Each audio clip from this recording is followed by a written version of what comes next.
Greetings to all of you from the New Life Assemblies of God, Kompally.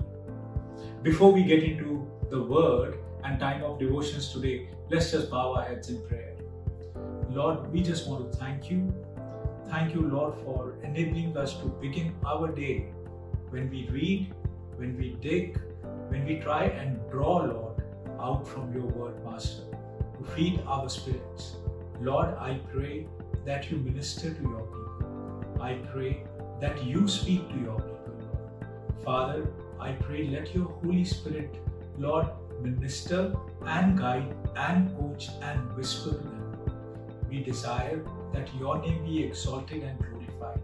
In Jesus' name we pray. Amen. Now today being the first day of the month, and when I was going over the calendar issued by Pastor Walson to take devotions, and I was meditating, I said, what subject should I bring on the first of the month? And it was something where Lord just revealed to me, what better than the subject of giving can you share on the very first of the month?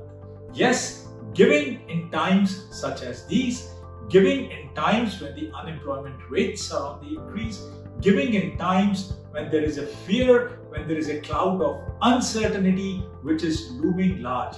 And yet the Holy Spirit speaks to me that I should bring in the word today on the framework of giving. I'm going to quote from the Gospel of Mark chapter 12, verse 42 onwards. It's a very familiar story. Several times we speak about this story where the old widow decides to put 2 copper coins into the treasury, and what we find, Jesus is standing and watching with the disciples and says, guys, she did something which was remarkable. And I'm not going to speak about the sacrificial giving. I'm not going to speak about, everything what you have belong to God, but I'm going to speak my devotions on 3 words starting with the alphabet F. Now let's come to the first thing.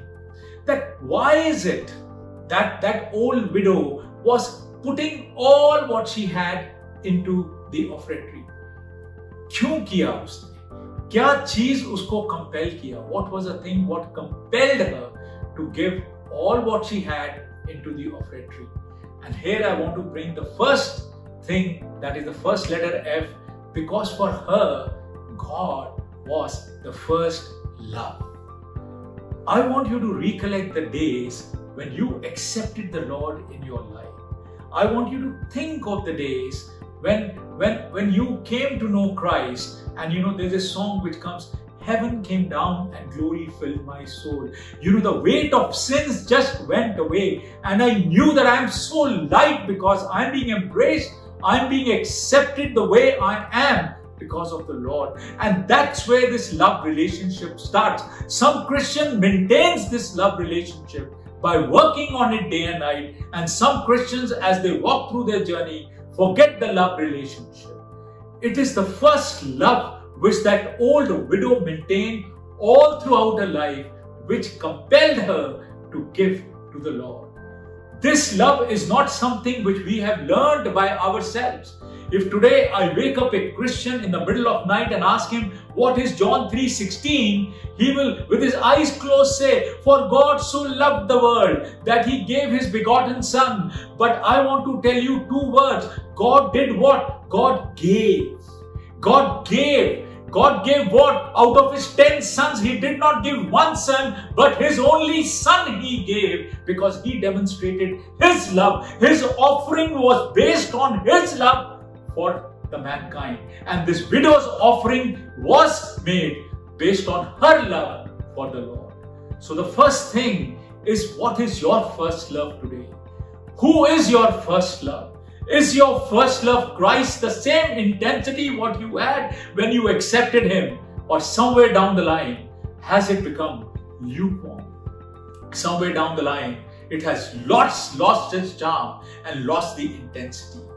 Let's look at the second aspect of this, which is the second word starting with F.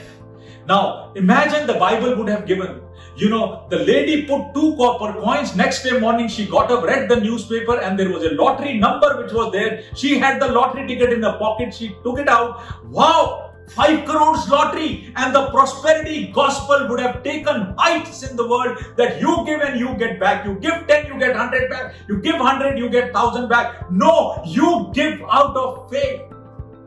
The second F is about faith.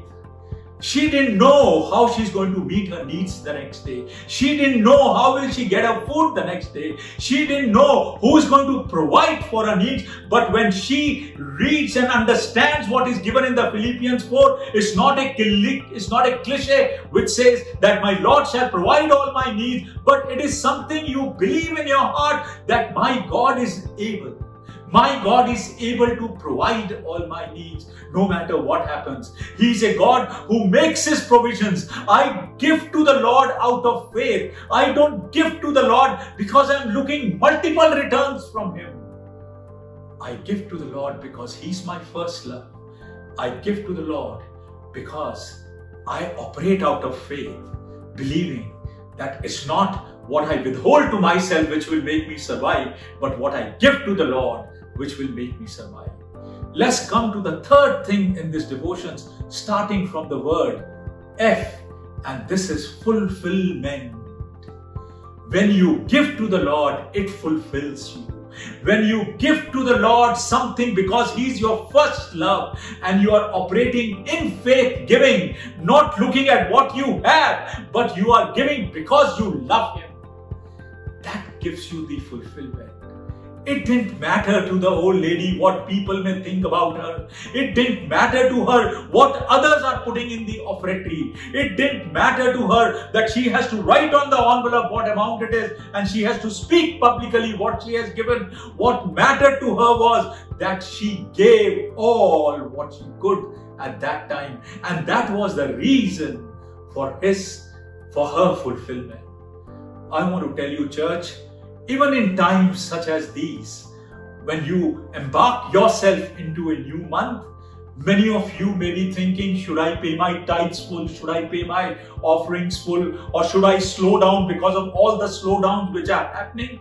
I'm not asking you to give, neither will I ever ask or make an appeal for you to give. But I would want you to look into your heart that when you give, do you give because Jesus is your first love? Because He gave. He gave His only Son.